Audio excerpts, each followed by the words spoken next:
Welcome. Let's dive into probability rules, which help us understand how likely an event is to happen. Some key rules include the addition rule, multiplication rule, and complement rule. These rules form the foundation of probability calculations. The addition rule helps us calculate the probability of either one event or another occurring. If events can't happen together, simply add their probabilities. If they can, subtract the overlap. Imagine picking a card from a deck.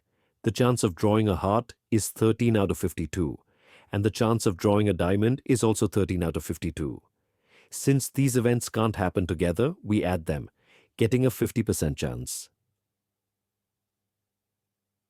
The multiplication rule is useful when we want to find the probability of two events happening at the same time.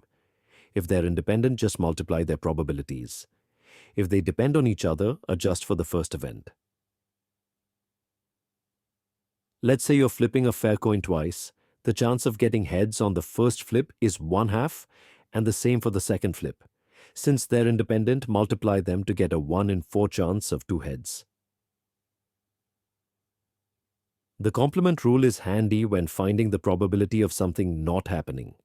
If there's a 70% chance of rain, then the chance of no rain is 1 minus 0.7, which is 30%.